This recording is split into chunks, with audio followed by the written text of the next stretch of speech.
I am Jim Wellman. I'm an associate professor in comparative religion program. I'm the chair of that program. This lecture series is made possible by a generous gift from the Luce Foundation for Religion and International Affairs. As we all know, religion has made an impact on every facet of our national life and on our international security as well. Tonight we have David Domke speaking, but keep in mind, this is really a remarkable series that we have set up. On October 27th, Vali Nasser from the Fletcher School of Law and Diplomacy, Tufts University, will talk on Shia politics and the Middle East. On October 28th, we have our own Hubert Locke from the Evans School speaking on a nation within, black religion, the black church, and the national election. And on October 31st, Juan Cole, the Richard Mitchell Distinguished Professor of History at the University of Michigan, will speak on Iraq and the U.S. presidential elections. So this really is a distinguished group of scholars, and I think an important time for us to hear about these issues. Because of the demand for these lectures, we ask you to register ahead of time. As you can see, we're, I think, a full house. We do have an overflow room above us as well. But tonight, we have the privilege of hearing from David Domke, professor in the School of Communications here at the University of Washington. He will be speaking on religious politics in America, why the 2008 presidential election may change everything for everyone. And I think we're in one of those moments that will be looked on by history as really a revolutionary moment in our politics and in our culture. David is known to many of us as a distinguished teacher, winning the Distinguished Teaching Award at the UW, and most recently being named Professor of the Year in the state of Washington. So that's quite an achievement.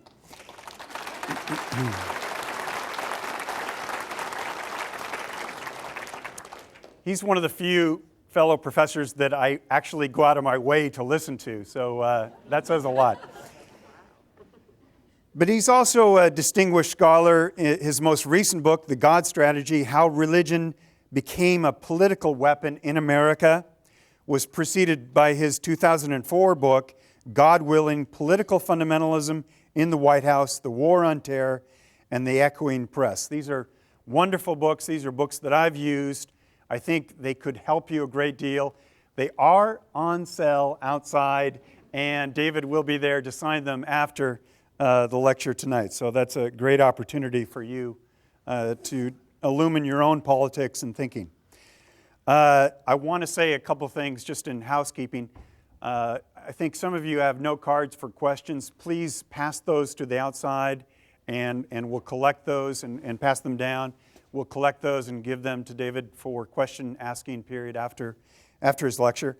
Also, please turn your cell phones off. It really has become a problem for us as professors at the university. But needless to say, I'm thrilled to have David here, and let us welcome David Domke. Thank you very much, Jim. It's a real privilege to come and speak with you tonight and spend some time with you tonight. It's a great honor. Thank you for asking me to come and to spend some time with you. And I want to talk about some things that have been really my point of focus for the last several years, the kind of convergence of religion and politics in the United States and the implications for our global culture. Are you able to hear me okay in the back? Yeah. Okay, great. I teach in this room Tuesday and Thursday, so I was just here a couple hours ago. And I'm used to the volume being a little bit louder, so if you can hear me just fine, terrific. I won't ask again. I want to situate this talk a little bit with a couple things about myself that might be useful for you to know or to kind of contextualize what I'm going to say. First, I'm a communication scholar. I'm someone who was a journalist before I went back to graduate school.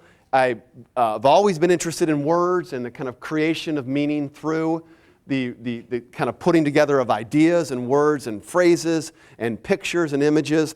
And this has been something that has really interested me for a long time. When I went back to graduate school, all of my colleagues in journalism were absolutely convinced that I was going over to the dark side and would never enjoy my life. And it's been exactly the opposite. They all now are trying to follow me into the academy. Because I've been fortunate to have a terrific kind of experience here. I've been at the University of Washington for 10 years. And the opportunity to talk about these matters, to talk about communication, in my case, political communication, is a remarkable privilege. And since 2004, when the first book came out, I've had a great chance to talk to the general public regularly about these matters. And I always enjoy that because you ask questions that are different than my students. And that's good. And I appreciate that. So my first thing is I'm interested in communication. And what I'm fundamentally interested in is patterns in communication. Because I believe that the more there are patterns, the more those kind of patterns the more that those communication has a chance to influence us. So you'll see patterns in my talk tonight. A second piece to know about myself is that I don't come tonight, although I will be critical in many respects of the ways in which religion plays a role in American politics. I don't come with any hostility at all towards faith. My wife is a Presbyterian pastor. I've been raised in a Catholic tradition and spent my adult time in Protestant traditions. So the talk tonight is not out of a genesis of any antipathy towards faith. It's from a position of concern about democracy. And it's from a position of wondering where we as a nation are going, where we've been, where we're going, and what does it mean for people like myself who now have young children. What is it going to be 20, 30 years from now? So it's from a position of a concerned citizen. So with that in mind, let me start here. In 1979, in July of 1979, we were in the midst of an economic crisis, perhaps the most profound one we've had until today. In that summer of 1979, Jimmy Carter decided as president that he needed to give a speech to the nation. He gave a speech to the nation in which he said he was concerned about the sentiments and the fear that was present in America. And he declared in this speech that the nation faced a crisis of confidence that threatened our very heart and soul and spirit. This speech, and I've read hundreds of presidential speeches, is unlike any other one I've ever read. It is distinctly different. It is a president bearing his soul before the nation. It was met well at first, but then torn to shreds. It quickly became ridiculed as the malaise speech, that Jimmy Carter had become the president who saw America as rooted in a malaise. It was unacceptable. A few months later, in November of 1979, Islamic militants in Iran took 60 Americans hostage at the U.S. Embassy there. Things were converging. It was the dark night of the soul for the United States. 9 days after the taking of the hostages in Iran, Ronald Reagan announced his candidacy for the presidency. It was the third time Ronald Reagan had run for the presidency, and he had gotten it down pitch perfect this time. And this is where I start. Thinking about religion in American politics, let's go to what Reagan had to say in this kickoff speech. Now, the kind of stagecraft that Reagan would come to be known for was present. Reagan rented out a room at the ballroom at the New York Hilton, and put on the most lavish, most expensive presidential kickoff speech ever in American history. They bought out time on the networks so that people could watch a presidential announcement speech.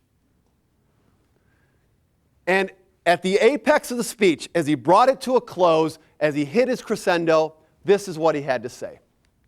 He said, "We who are privileged to be Americans have had a rendezvous with destiny since the moment in 1630 when John Winthrop, standing on the deck of the tiny Arbella off the coast of Massachusetts, told the little band of pilgrims, 'We shall be a city upon a hill.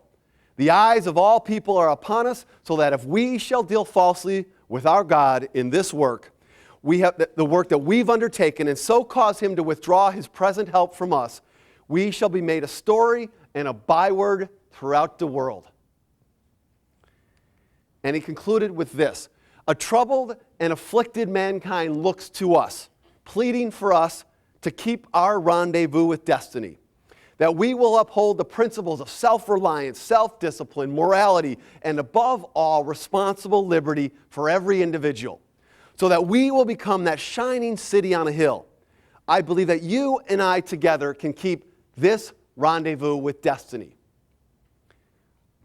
And Reagan, in this address, with a nod to FDR, the rendezvous with destiny language is FDR's language, with a nod to Franklin Roosevelt,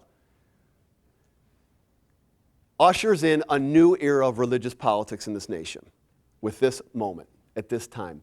The response to this is overwhelmingly positive among a newly engaged body in the electorate, conservative evangelicals.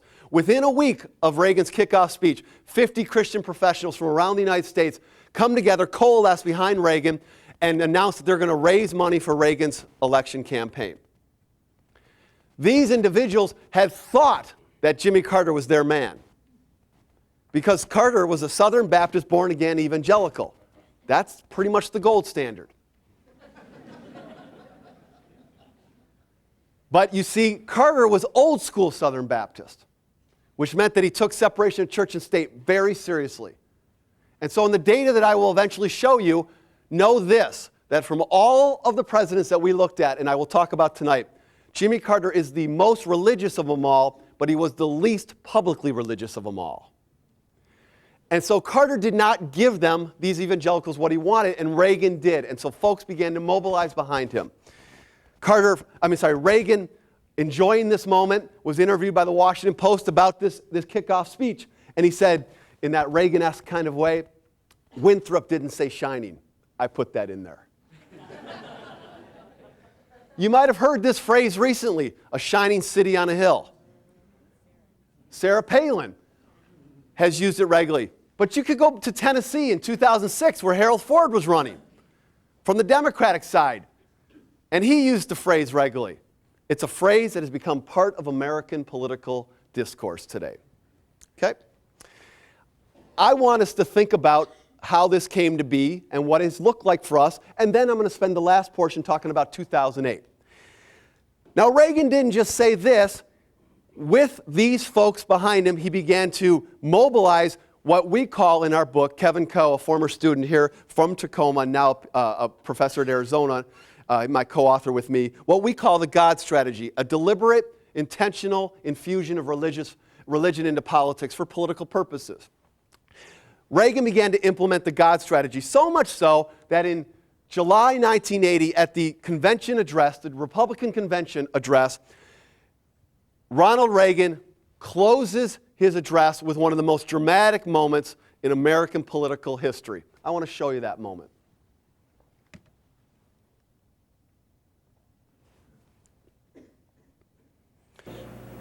And to do this... Now, the tracking is a little bit off at the beginning, but it'll catch up. Pledge to each other and to all America on this July day, 48 years later, you don't need to worry that about now, what I'm saying right now we intend to do just that.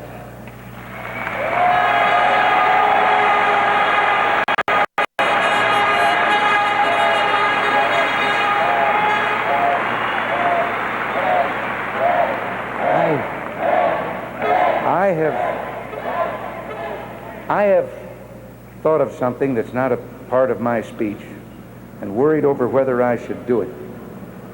Can we doubt that only a divine providence placed this land, this island of freedom, here as a refuge for all those people in the world who yearn to breathe free? Jews and Christians enduring persecution behind the Iron Curtain, the boat people of Southeast Asia, of Cuba, and of Haiti, the victims of drought and famine in Africa, the freedom fighters in Afghanistan, and our own countrymen held in savage captivity. I'll confess that I've been a little afraid to suggest what I'm going to suggest. I'm more afraid not to. Can we begin our crusade, join together in a moment of silent prayer?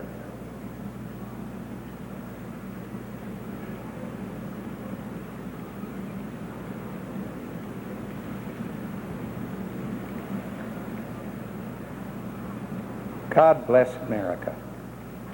Thank you.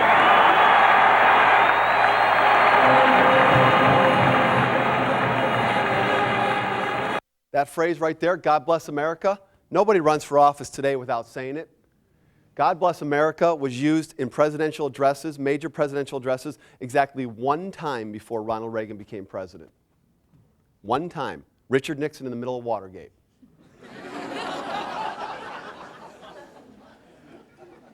When Ronald Reagan became president, he used that phrase to close his addresses in 16 of his first 17 addresses. Today, it is the just do it line of American politics, the tagline of American religious politics. What we found in our book is that something transformed, something changed in 1980 in American politics in terms of the convergence of religion and politics. Not that religion and politics came together for the first time then, but that in that moment, in that space, things changed. We began to get a different convergence of religion and politics than we had had before. This was driven by a couple factors. It was driven by the rise of the evangelical movement. It was driven by the reality that Ronald Reagan was ideally situated for this moment with his stagecraft and his perceived simpatico with Christian conservatives. But something changed. It changed. So let's take a look at just what this looks like.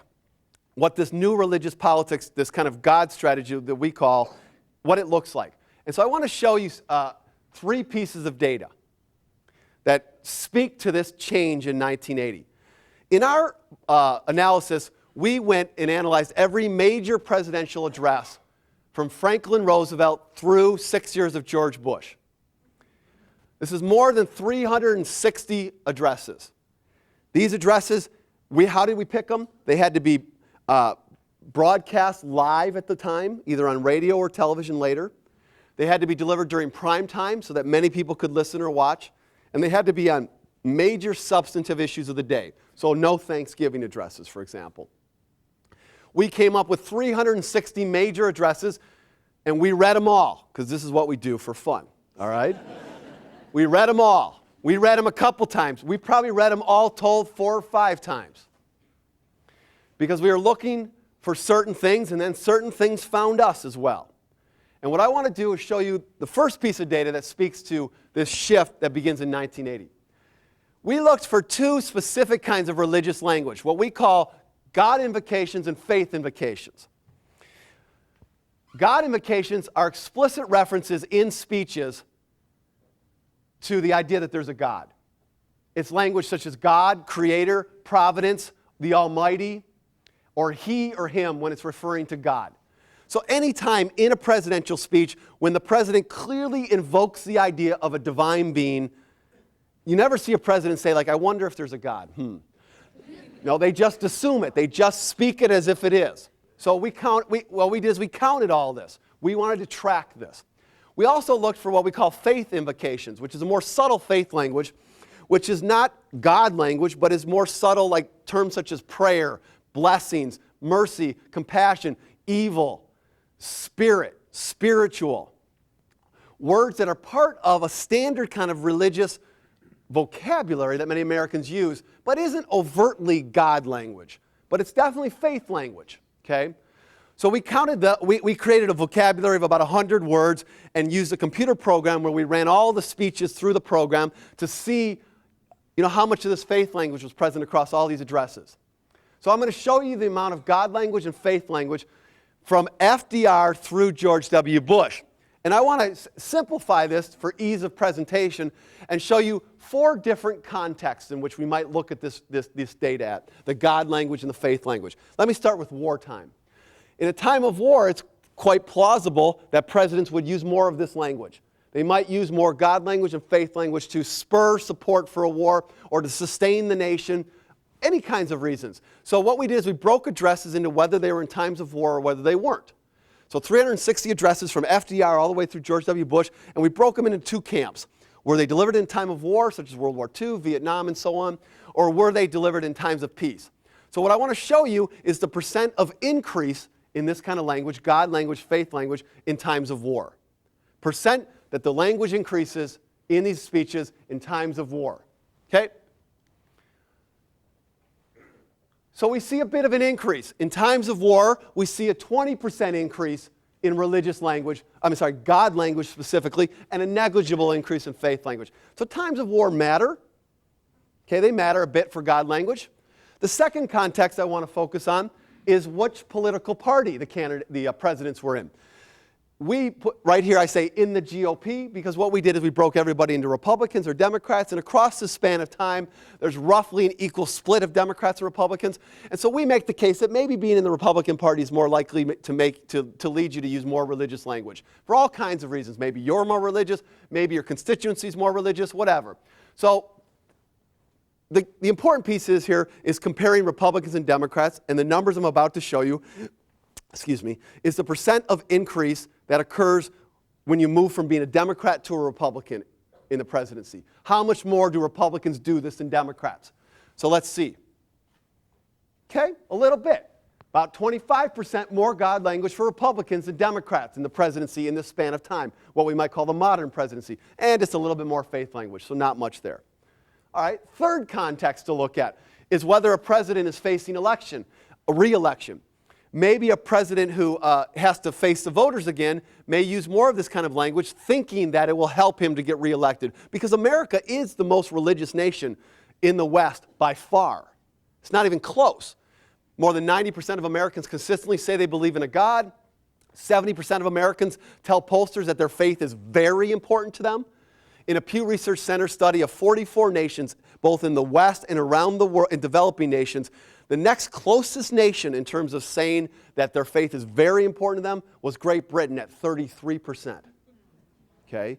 Nobody close to the United States. So maybe a president, knowing the religiosity of the nation, would do more of this language to help him, purely strategic. Maybe it's just to help him. So we took all the presidents who had to face re-election again, which was FDR in all of his terms, and then other presidents who were in their first term, and presidents who had already passed that first term, and we compared them. So what I'll show you is the percent of increase, the greater amount of this kind of language if you were facing election again.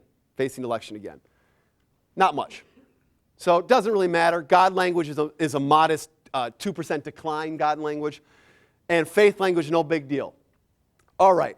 Last context I want to point out is the comparison between presidents who came before 1981 and presidents who came after 1981. So FDR takes office in 1933. So we're going to bunch together FDR through Jimmy Carter, and then we're going to, on a second camp, going to put Reagan, Bush, Clinton, Bush. And we're going to compare the 1981 afters to the previous to 1981 folks, 1933 to 1980. Because we think that beginning with Reagan, a shift occurs in the presidency. We should see a shift in terms of the amount of God language and the amount of faith language. And this is the first analysis we ran in developing our research. It was kind of the first test. It was like, we're going to throw up a trial balloon and see what we find. So what I'm about to show you is the percent increase that we get when we move to 1981 or later. So how much more of this kind of language we see since 1981 in the presidency.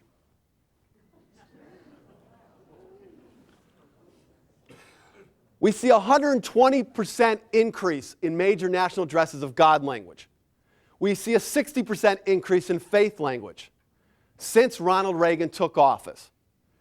We have presidents speaking in a far more religious way today than they ever did before that, or at least in the period of time in the modern presidency from FDR forward. Nobody's close.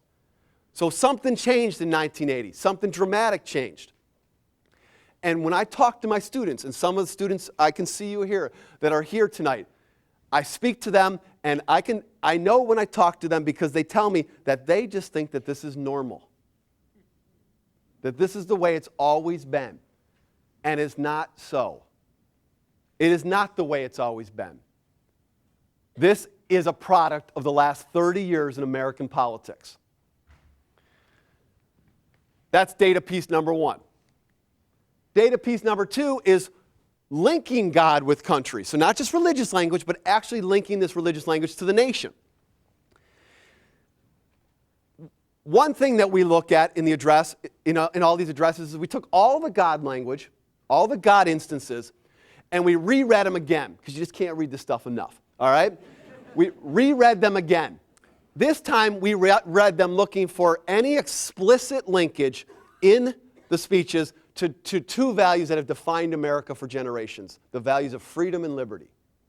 These two values are stand-ins for America in presidential discourse. Presidents talk about freedom and liberty all the time. You might recall, if you recall some of the language from Reagan's address, talking about liberty. These are values that presidents use as surrogates for the nation. So we looked in these addresses for any linkages, explicit, not implicit, not ones you have to interpret, not ones you have to guess at, but ones that anyone listening would have seen, would have gotten. Explicit linkages between God language and freedom and liberty language. And you know what? Across these addresses, in about 20% of all of the God instances, you have this linkage. Happens about 20% of the time in all the God linkages. And there's no increase over time. It's pretty flat. About 20% all the way across these presidents. Over time, God linked to freedom and liberty. So we thought, all right, nothing changed here. But then we read them again. And we began to notice something that did change. And it began to be quite important to us in our thinking of how religion and politics was converging in a different way. So I throw up this slide, and I'll show you some numbers in a moment. But the box up there speaks to the two things that I want to talk about. When presidents link God with freedom and liberty, they can use one of two speaking styles. Remember, I'm a communication prof. I pay attention to how people communicate. They can use one of two speaking styles. One we're going to call the petitioner style. In this style, the president speaks as if he's not God. Okay? The president speaks as if he's not God, and he's asking God or thanking God for something. So the president's not questioning whether there's a God, but the president is asking God or thanking God. Famous example of this in all these addresses is FDR's D-Day address. From the White House, he issues a prayer on D-Day. Throughout that address, he's asking God's blessings on the freedom and liberty of the nation and thanking God for the protection that he believes God will provide for American and allied troops. This is a petitioner position. FDR wasn't presenting himself as God. He was asking God and thanking God for something, petitioning God for something. When presidents link God with freedom and liberty, this is one way they do it. A second way they do it is when they speak as if they know what God wants. We call this the prophet language. When presidents speak as if they know what God wants. And this is where my whole research program on religion and politics began back in 2003. I never did anything on religion before this. I'd done a lot on politics and media and communication, but in 2003, I was watching George Bush's State of the Union address. And in that address, he spends 35 minutes making the case for why America needed to go into Iraq. He's mobilized, he's trying to build public opinion. He spends this amount of time, and at the end of this, which is the end of the address as well, at the end of that period, he says that the liberty we prize in Iraq is not America's gift to the world. It is God's gift to humanity. Now, this is a declaration. This is not an asking for God, of God, anything from God, not a thanking of God. This is speaking as if George Bush has got a hotline to God. Okay? This caught me when I was watching the State of the Union, and I sat up and I said, I don't think I've heard that kind of language before. I think I'll go read a few speeches and see if presidents have done this before. So this is what began the whole body, the whole kit and caboodle of my study. So what we've got is two different ways to link God with freedom and liberty. We've got the petitioner position, which is a much more humble position, thanking or asking God for something, and the prophetic position, which is a much more declarative position, I know what God wants kind of language. So what I'm going to show you is all of those linkages of God and freedom and liberty, all of them broken into two periods of time. First, the percent of linkages that were petitioner or prophetic linkages from FDR through Carter, and then the percent of linkages that were petitioner or prophetic from 1981 through 2007, through the first 6 years of George W. Bush's presidency. So, for the first period of time, how does it break down petitioner versus prophet in this body of presidential discourse? Overwhelmingly petitioner linkages, 80+% of these freedom and liberty linkages with God are in the petitioner posture in these major national presidential addresses. What about 1981 and 2007? Since Reagan took office, 2/3 of the time that presidents have linked God with freedom and liberty, they've spoken as if they know the mind of God. By the way, this is not just Republicans. We thought it was going in. Our first prospectus for the manuscript was that this is a Republican story. Someone wrote us back, they reviewed it, this is what they do in academia. They wrote it, they gave us a bunch of reviews, and one of them said, "You're missing Bubba." Bill Clinton's part of the story too. And you know what? Absolutely correct. Bill Clinton is every bit as much of this story. So we've got a dramatic linkage here of a shift in the kind of way in which God and country are being linked. All right, one more piece of data. How is it that presidents speak about U.S. goals? So another thing we noticed is the really interesting usage of two words that presidents have used in speaking about policy goals, particularly foreign policy goals. And so we broke these out. And these two words that you can see at the bottom are the words mission and the word crusade. Two words that have a violent history and a religious history to them.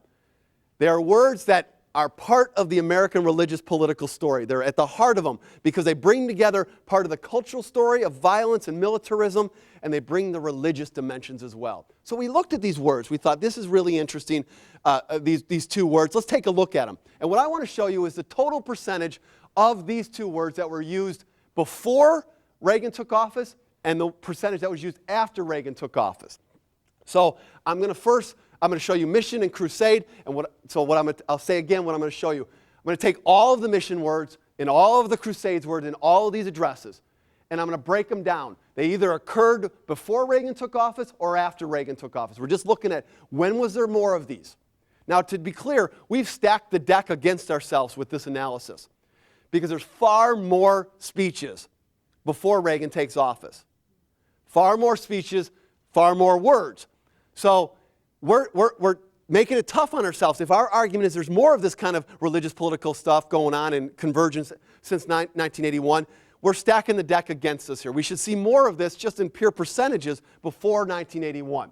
So let's look. 80% of the usage of these two terms occurs from Ronald Reagan taking office. These two terms. The clip I showed you, you might have caught the word crusade in there. Can we begin this crusade together? George W. Bush, after 9/11, talks about a crusade. Now, in America, some of us hear these words and we notice the violence element and the religious elements, but we let them go. In America, some of us hear those words and don't let it go. And globally, I can assure you that nobody lets it go. That this has a history and a lineage that it steps into. This is the way that foreign policy goals have been increasingly presented since Ronald Reagan took office. So 3 data pieces. By the way, there's a lot more in the book if you're interested. Just saying, there's copies out there, you know. All right? I'm now going to shift to some of the implications and then to 2008. So there's a shift that occurs in 1980 that's important, meaningful, transformative for American politics. We don't just analyze speeches. We look at party platforms. We look at who presidents go to speak to. We look at addresses targeted at specific groups. We look at all kinds of things, presidential proclamations. And that shift, in a remarkable way, because data never lines up with this, is consistent across all of these pieces. 1980 is the turning point. The norm today is faith being used as a political weapon. In American politics today, faith is not just an ornament, not an accoutrement, not a celebratory item. It is a political tool, a political weapon used by Republicans and Democrats alike. This has several implications that matter for a moment like this at a Luce lecture. One, I forgot. One's the next slide. I want to quote from you from Martin Medhurst, who's a well-known scholar on religion and politics. This is how he characterizes this shift. This is how he kind of puts it into words that I think are useful for us to know. Medhurst says, today's language is not the rhetoric of civic piety or of traditional civil religion, this kind of benign kind of linkage. This is not the religion of the Republic as described by scholars of American history, nor is it the bland deism of the founders. Here we find no references to nature and nature's God, or the hand of the Creator, or the agency of divine providence, all of which is language in the Declaration of Independence, but it's generic religious language. It's language that's just broadly conceived. Medhurst says, instead, today we find particular beliefs articulated within the framework of a campaign for public office and offered as either the motivation for or the value structure underlying specific public policies. It's different. It is not celebrating God. It is not recognizing faith as part of the American story. It is using faith to justify public policies. This has implications. Number one, this has fueled a new American exceptionalism. The idea that the United States is a special place, a divinely chosen place, a place that is unique. I love politics, I study it, but probably nothing drives me more crazy than when candidates say in debates, as Barack Obama and John McCain did the other night, that America is the greatest force for good, never made a mistake in the world. Okay? That's American exceptionalism. But what we have today is not just that idea. We have that idea fused with the greatest military might the world has ever seen. And a presidency in which religion is fused substantially with the nation state. This is dangerous. I don't think it's a mistake for other people to look at the United States and say, I'm scared. Because if I saw this with somebody else, I'd say I'm scared. I'll tell you right now, I have been scared. A second thing that this has done, it's conflated U.S. policy with Christianity. Much of the world today looks at U.S. foreign policy and says, this is because it's all being driven by the kind of Christian elements that are dominating American politics, the conservative evangelicalism. Much of the world today conceives of the face of Christianity not as the Pope, not as Jesus, but as George W. Bush.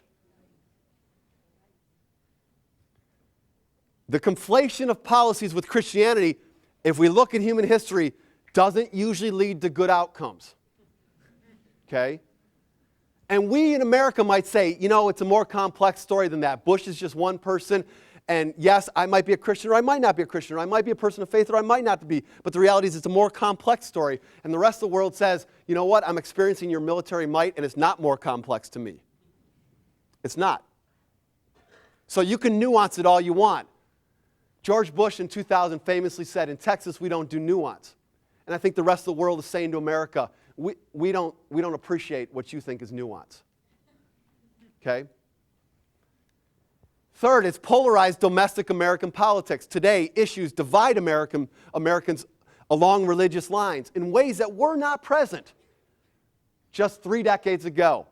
With the rise of abortion, the rise of school prayer, the rise of same-sex marriage and relationships, the emergence of the Equal Rights Amendment in the 1970s, all of these issues began to use religion as a defining piece for what side of the continuum you were supposed to stand on. In 2004, the best-known, most important evangelical in this country, Rick Warren, the author of The Purpose-Driven Life, 25 million copies sold of his book, the most in American nonfiction history. Rick Warren has an email listserv of 100,000 plus pastors, sent out an email 2 weeks before the election in 2004 and said every committed Christian should vote based upon 5 issue positions. Opposition to abortion, opposition to same-sex marriage, opposition to stem cell research, opposition to euthanasia, and I can't remember the 5th. Okay? But those are 4 of the 5.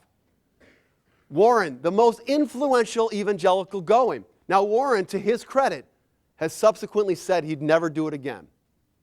It was a mistake. He said, it's not what he wants to do, it's not who he wants to be. But this is what happens. People get sucked in. It's polarized us. We can't understand the polarized American electorate merely in red-blue terms. We have to understand them in pagan believer terms, too. That's a little bit of a joke, all right? Fourth, it's discouraged debate and dissent. You know, when George W. Bush said that the liberty we prize in Iraq is not America's gift to the world, it's God's gift to humanity, and you have 90+% of Americans who believe in a God, well, a good chunk of those has just heard that God wants America to be in Iraq. And they believe devoutly in the state and in God, and they're not going to challenge that. Because what you do when you stamp the seal of God upon a policy is you stifle dissent. You stifle debate. You say what you're telling people is you don't just disagree with me. If you disagree with me, you disagree with God. And how do you like that?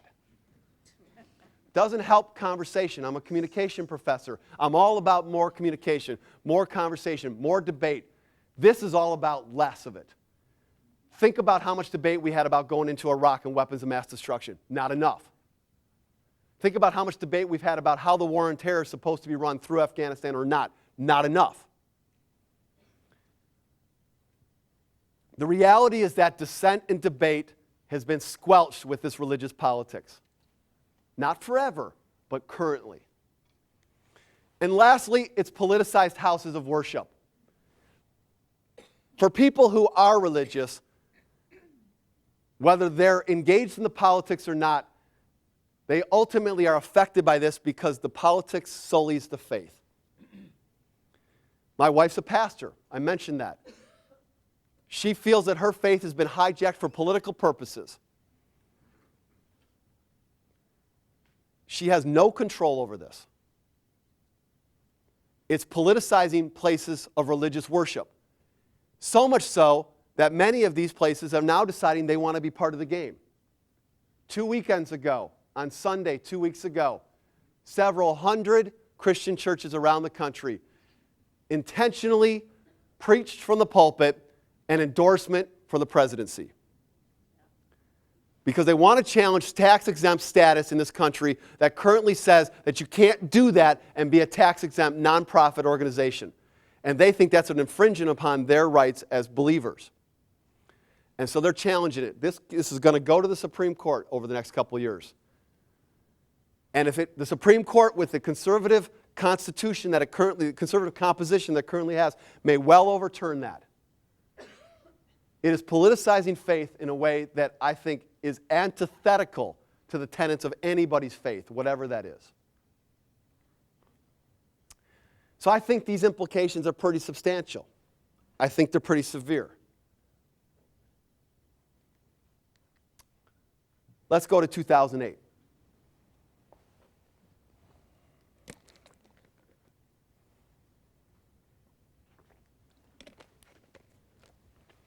Now, whether you agree with me or not, I've depressed everybody.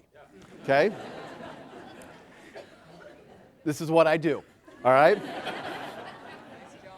Yeah, thank you. I know. I do it well, don't I?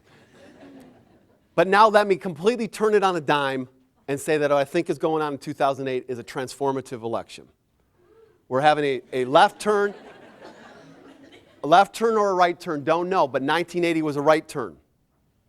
And it transformed American religion and politics. Something's going on in this election. I want to give you a couple data pieces that speak to this. 3 in particular. First of all, my suggestion is this is a new transformative moment. I'm going to make the argument for it. I think it could ultimately be every bit as important as 1980. Data piece number 1 is a question that the Pew Research Center asks on a regular basis. Pew Research Center does public surveys. Great thing about the Pew Research Center is they make all their data publicly available. So students in the room, you want to find some great public opinion data for papers you're working on. Adults in the room, you want some good public opinion data for cocktail parties. Pew Research Center's good stuff, great stuff. This is a question they ask on a regular basis. Should churches keep out of political matters, or should they express their views on day-to-day social and political questions? The question wording is actually should churches and other houses of worship, but I've just shrunk it down to get it on the screen here. So it's any religious organizations keep out of political matters, or should they express their views on day-to-day issues? So I'm going to show you the percent of the public that has said should express views and the percent of the public that has said churches should keep out, or churches and houses of worship should keep out. The great thing about Pew is, as I said, all the data is available, so I'm going to show you the time trend. This is the dates that they've asked the questions. They've asked this question each of these years. I'll show you the time trend for the percent of the public saying should express views and the percent saying churches should keep out. So here we go. More people saying that churches should express views.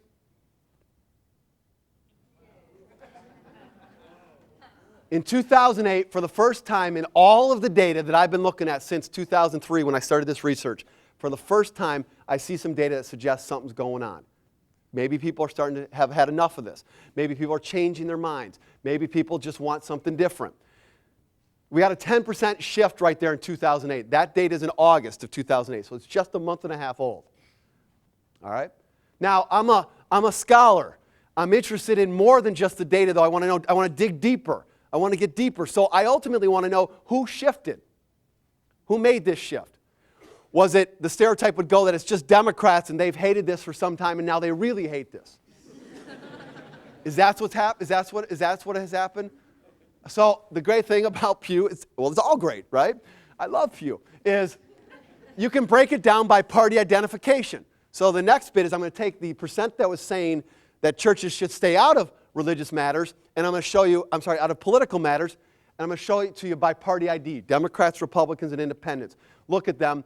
I can only show it to you for the 2004, 06, and 08 years, the three most recent election cycles. That's all the data I've got. But I'm going to show it to you because I want to know who shifted.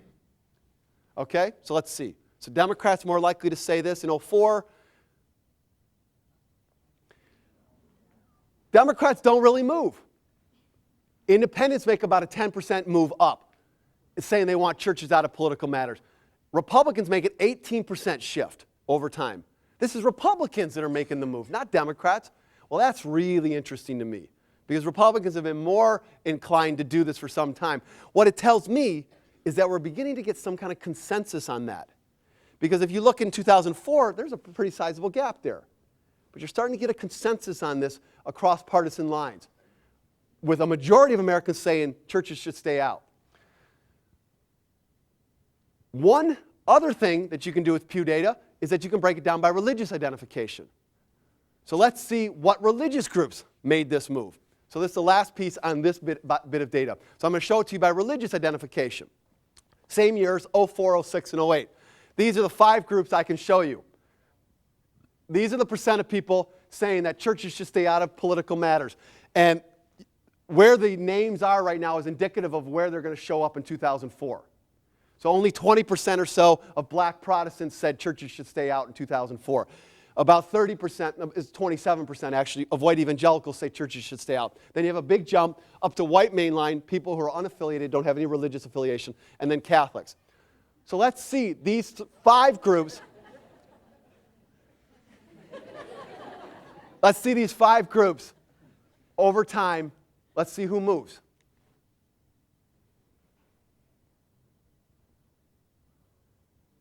Well, they all move except Catholics.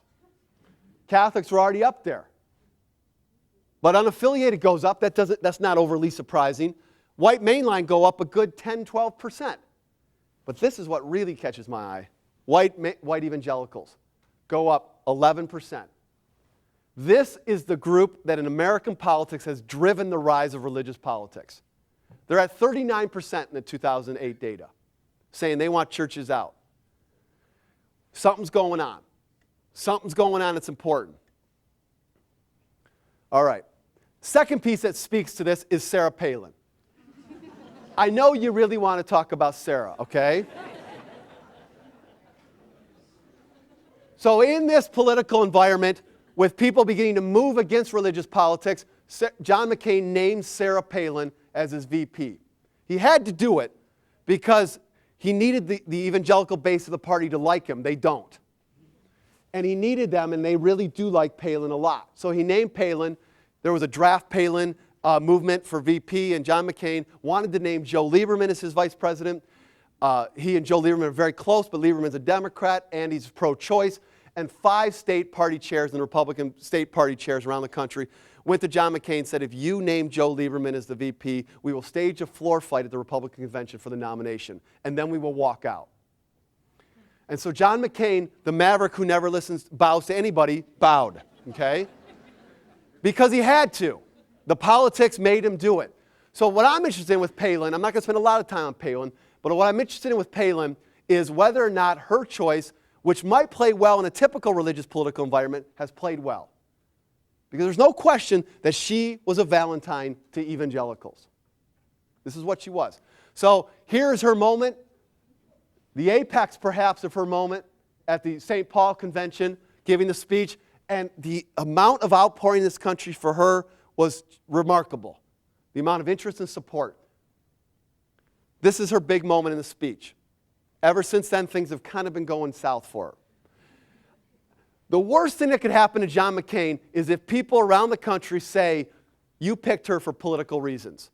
You picked her merely to get elected. That would be the worst thing that could happen to McCain, because then it would say, it would hurt the McCain brand, and it would also put the focus back on religious politics, which people are moving against, getting a little tired of. So I just want to show you two data pieces that suggest whether or not people think, why they think McCain picked her, okay?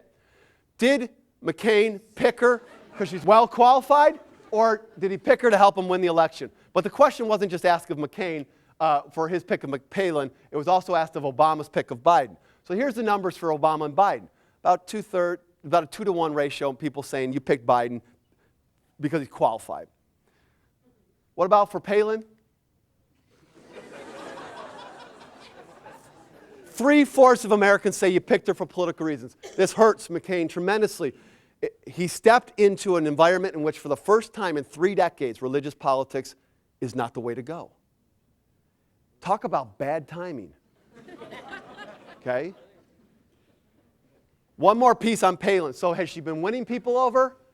Well, she qualified to serve as president. So at the VP debate, CBS News did a study with uncommitted voters from around the country, and they asked them, do you think that the two candidates are prepared to serve as president? So I'll just show you the numbers for Palin. Before the debate and after the debate. Before the debate, 54% say no, 42% say yes, she's prepared to be VP. So after the debate, and people like her, there's no question they like her, but do they think she's qualified? After the debate, no shift whatsoever. 4% more who are uncommitted, who are undecided before, come over to yes. The no's don't change. So what has happened is John McCain put forward a pick that is bad timing for religious politics. I see this as interesting because it speaks more evidence to me that maybe something's changing. Maybe something's changing in terms of religious politics. I finished with one more slide. This is another question asked that's important for us. Do you think it's a good idea or a bad idea for the President of the United States to meet with the leaders of countries that are generally unfriendly to the U.S.? This has been a point of discussion in the debates. Should you meet with people who don't like us? Been a point of contention. I would go so far as to say for a number of years now we've had a policy of no. We don't. What does the public want? Is this a good idea or a bad idea? 3/4 of the public says it's a good idea. But that's not the gold standard. That's important. The gold standard came in yesterday. John McCain's absolute source on all military matters is General David Petraeus. And Petraeus has been the person that McCain has talked about in debates, saying that Petraeus agrees with me on the surge. Petraeus was interviewed by CBS News last night, and he was asked the question, should the U.S. meet with people who does not like the U.S.? Petraeus said, I don't really want to get into this. But then he did. And he said this, I do think you have to talk to enemies. What we did do in Iraq ultimately is sit down with some of those that were shooting at the U.S., at us. What we tried to do is identify those who might be reconcilable. That's a shift. It's a shift that I believe is ultimately possible in an environment when religion and politics aren't fused. When dogma is replaced by debate. When possibilities are pursued. So I come back to you and I say, I believe this is a transformative moment. I believe it is, not just because an African American's running for the White House, but because Americans are changing their thinking about religion and politics. Will this sustain? Will it stay? I don't know. But in 1979 and 1980, you never would have predicted where we went.